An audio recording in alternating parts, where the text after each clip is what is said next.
Hello everyone and welcome to grade 11 where you're starting to get ready for your future.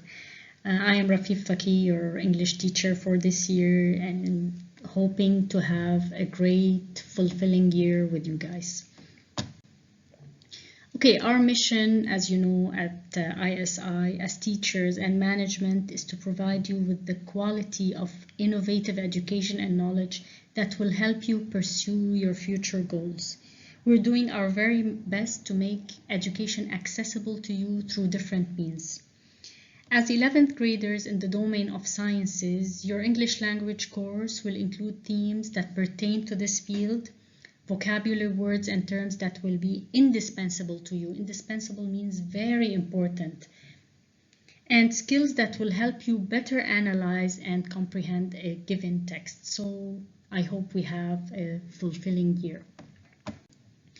Now, this is an overview of your curriculum. It's very similar to what you had last year, okay, with little more details. First of all, we have the reading comprehension skills and strategies. What are we going to take or retake if you want? Just like last year, the title, how to answer questions related to the title, what is a title and subtitle, the thesis statement, explicit or implicit, types of introduction, patterns of organization, I'll give it to you in great detail, thematic relationship between paragraphs, audience, author's tone, how does the author sound, what is his attitude in this paragraph or in this text, author's purpose, why did the author write the text, summarize and paraphrase in a formal way as I taught you last year in paragraph 3 of the text entitled Early Marriage Among Teens in Developing Countries. The author explains that, okay?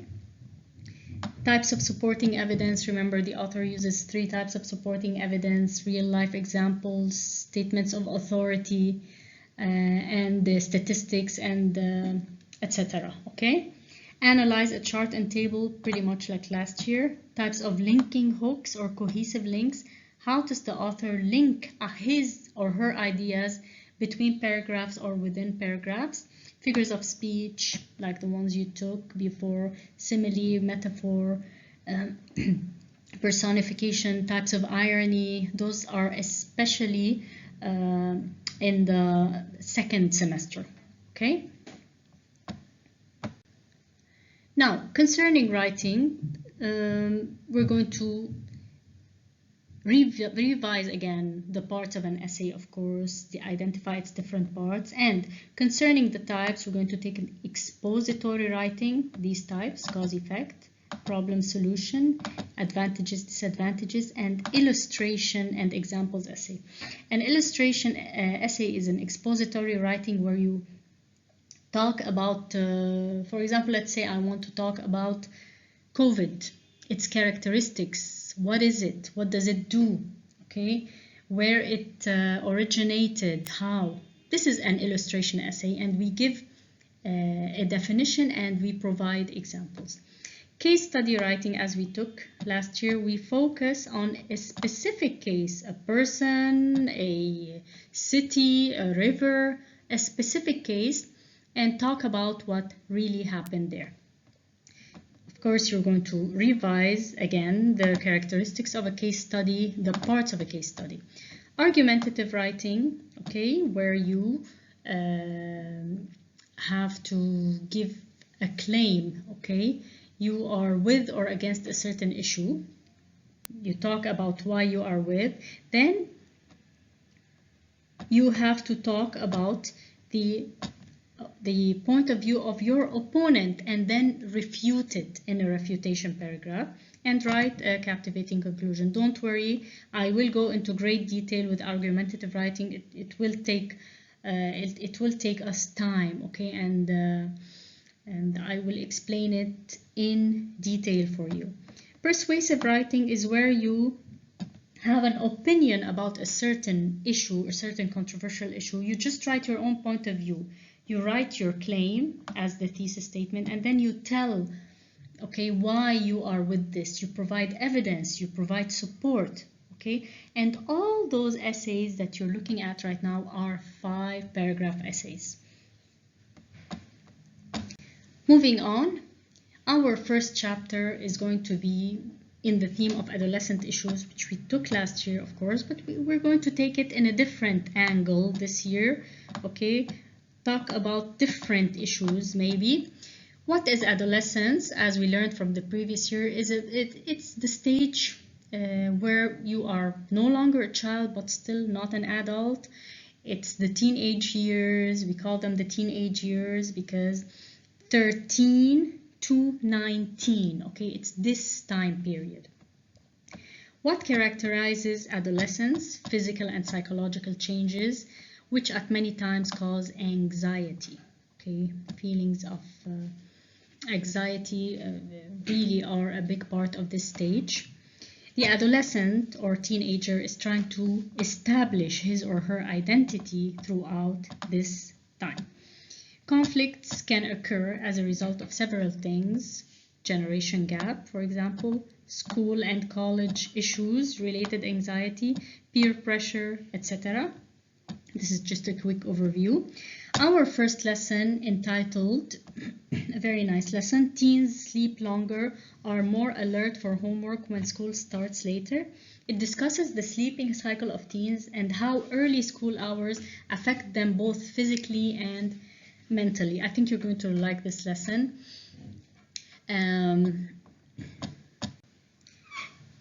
Before introducing this chapter, I will give the reading skills required in order to understand and answer the questions in this chapter properly.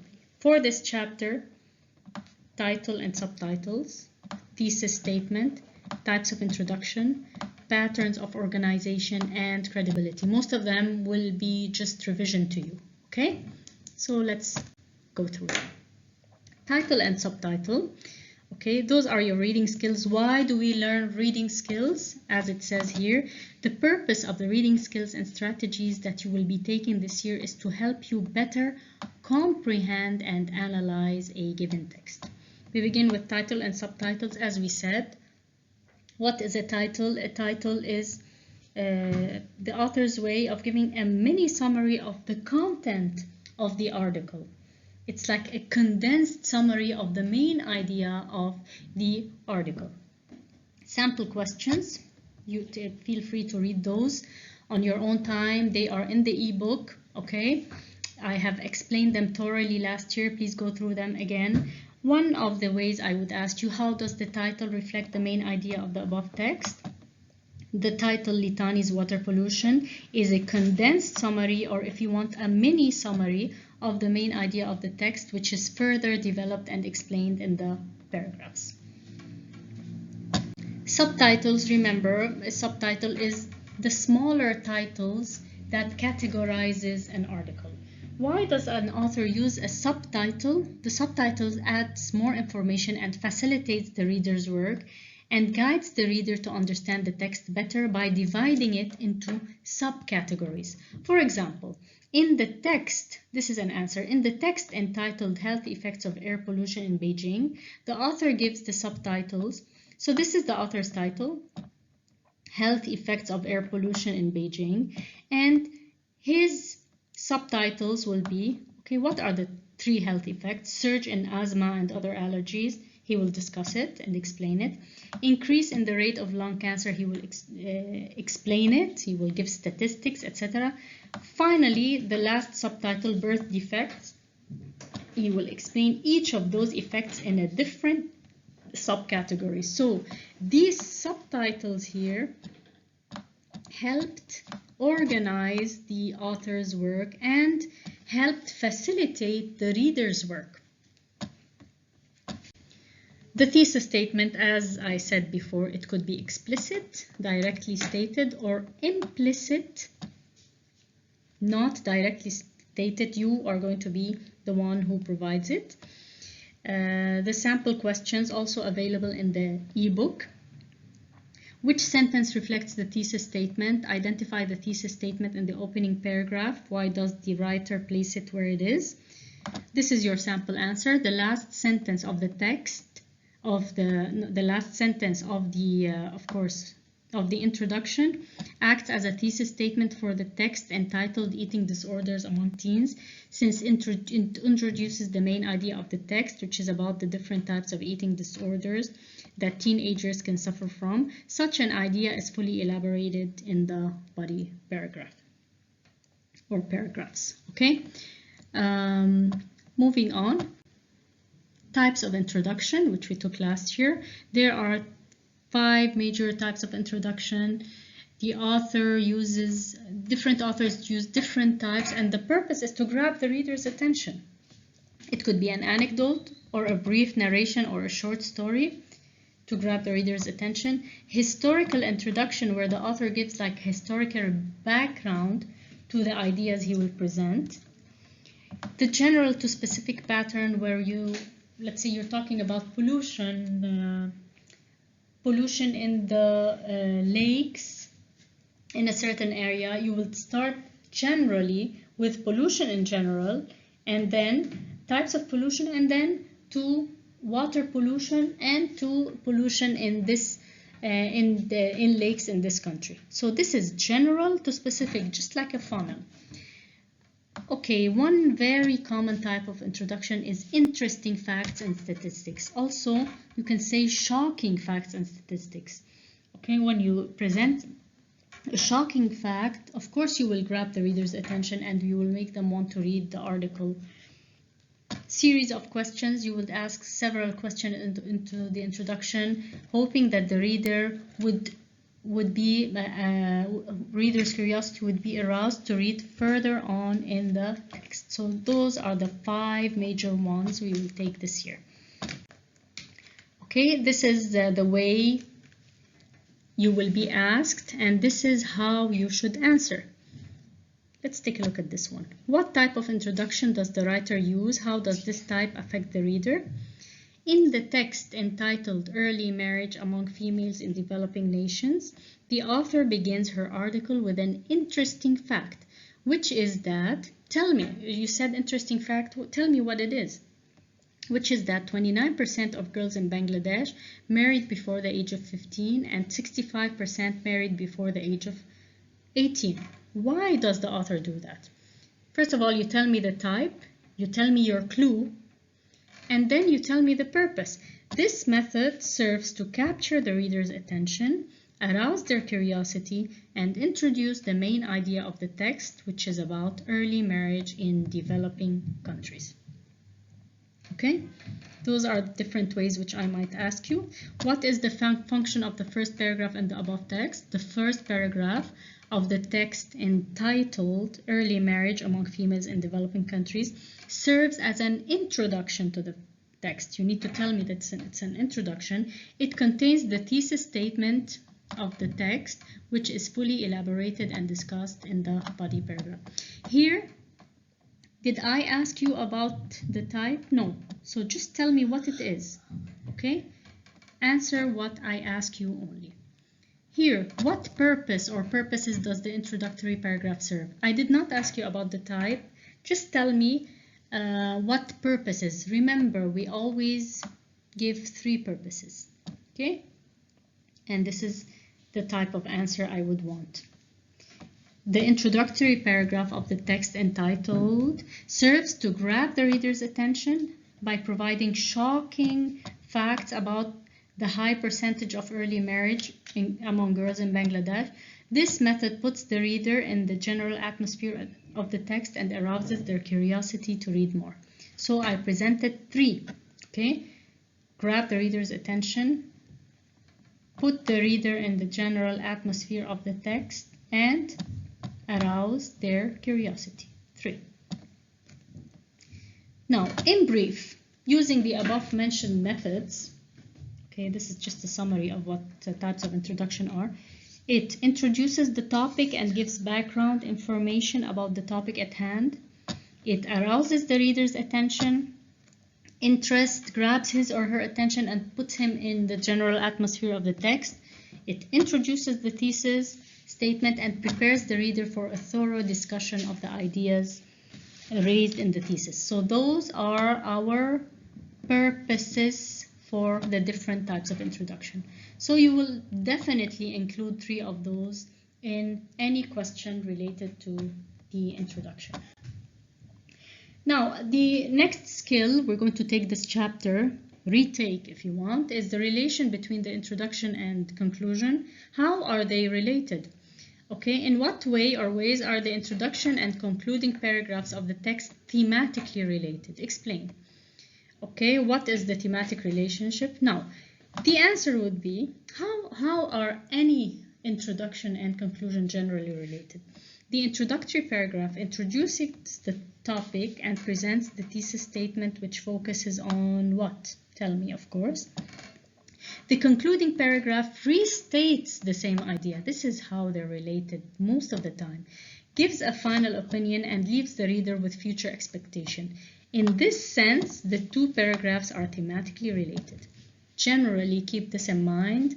The conclusion restates what the introduction says or the thesis statement says in different words. Okay? What is the importance of the concluding paragraph? It does 3 things, of course. Restates, leaves the reader with a final thought. Okay? It also gives a final opinion. Okay? Next skill, patterns of organization in a paragraph. How does the author organize his ideas? I will give you the different types here, 7 types. Let's take a look at this one.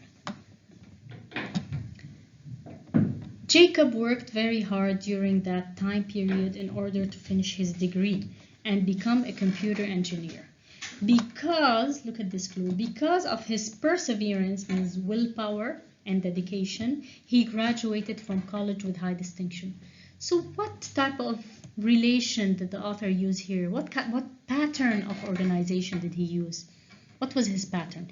In the above paragraph, the author obviously uses cause-effect pattern to show how Jacob's hard work is the cause, resulted in his graduation with high distinction, that's the effect. So the key word was because and shows this type of relationship. Different patterns, you have the exemplification where the author gives an example to illustrate his or her idea and uses keywords like for example, for instance, such as, the case of, etc. Another pattern of organization in a paragraph will be definition. The author gives a term and defines it. For example, adolescence. Adolescence, in this paragraph, all the author is doing is defining adolescence. Adolescence is the onset of puberty during which a child develops to an adult. Keywords are defined, means, refers to. Another pattern of organization is comparison, comparing 2 ideas in the same paragraph. Keywords would be similarly, likewise, also, like, etc. Contrast, presenting, the author shows differences between 2 concepts or ideas in the same paragraph. Keywords, but, yet, however, nevertheless, though, even though, whereas, while, okay, etc. The good thing is that you can go back to those skills whenever you want in the ebook again. Another pattern, very like the one example we took, cause-effect pattern. Use words like because, since, as a result, due to, the outcome of, consequently, therefore, this leads to, effect of, so. Last 2 patterns of organization, listing or classification. Here the author lists at least 3 or more nouns, verbs, or adjectives. They all have to be the same. Either 3 nouns or 3 adjectives or 3 verbs, okay? In order to form a list or classification. For example, examples always help you understand the concept better. Doctor considered 3 main symptoms that indicate the presence of diabetes. Diabetes is high blood sugar. Constant fatigue, dry mouth, and frequent urination. What's the author doing here? Listing or classifying the different symptoms of diabetes. It's either called listing or classification, both are correct.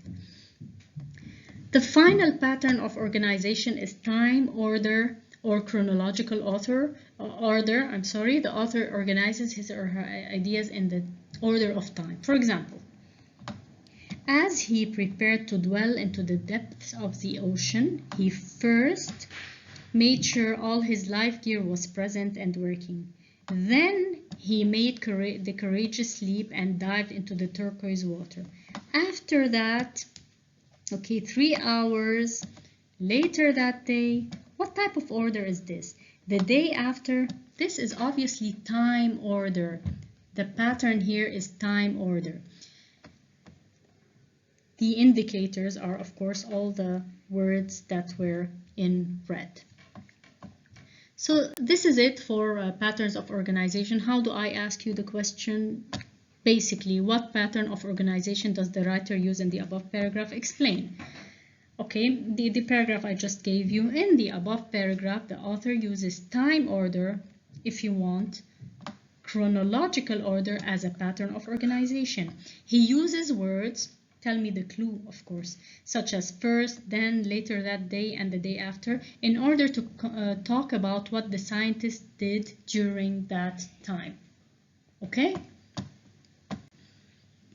Credibility and objectivity and authenticity, they all mean the same. They mean that the author needs to be believable and objective, no feelings, no opinions. You need to be credible, objective, and authentic. You need to be correct in what you're doing so that people could believe you. Credibility is defined as the quality of being trusted and believed. When an author writes an article, we talked about this a lot last year, he uses 3 things to achieve credibility, objectivity, and authenticity, all meaning the same here. First, the author would use facts and statistics. Second, real-life examples. 3, expert opinion or witness testimony or statement of authority. Those are the 3 main ways that the author achieves credibility and becomes believable when he or she writes the article. How do I ask you such a question? How does the writer of the above text achieve objectivity and credibility? Illustrate with a specific example. Or what means of support does the writer of the above text use to achieve accuracy and credibility? Give examples. Here, the writer achieves credibility and objectivity by using proper means of support such as facts and statistics, where she gave us statistics about early marriage. So she uses statistics. She also uses the real-life example where she talked about Sila, a real-life example, whose parents married her off when she was only 13 and died later on due to complications related to abortion. The author, here she uses 3 types of evidence. The author uses expert opinion of the forensics doctor. A forensics doctor is the doctor that takes a look at the corpse after a person is dead to see the cause of death. Forensics doctor who examined Sila after her death and talked about the dangers of early marriage. Through these types of supporting evidence, the author achieved credibility, objectivity, and authenticity. I would like you to include all those 3 words in your answer. You can also say, instead of authenticity, accuracy. Equally correct. Okay? I might ask you the question in a different way. The writer in the above text relies heavily on statistics and real-life examples. Why does she rely or she resort to this technique? Simply, you would say, the writer uses real-life examples, statistics, and expert opinion in order to achieve credibility, objectivity, and authenticity. This is pretty simple, just a 1-sentence answer. Okay, now that's all for today. I hope things are clear for you. If not, of course, you can contact me. You can refer to the ebook. Next time, this is what I'm going to do. I will introduce the vocab for Chapter 1, Adolescent Anxiety. This is the name of the chapter, the theme of the chapter. And I will introduce the lesson. Your first lesson will be called, as I said before, Teens Sleep Longer, Are More Alert for Homework When School Starts Later. I will discuss them in detail, of course. So till next time, take care and please stay safe. See you soon.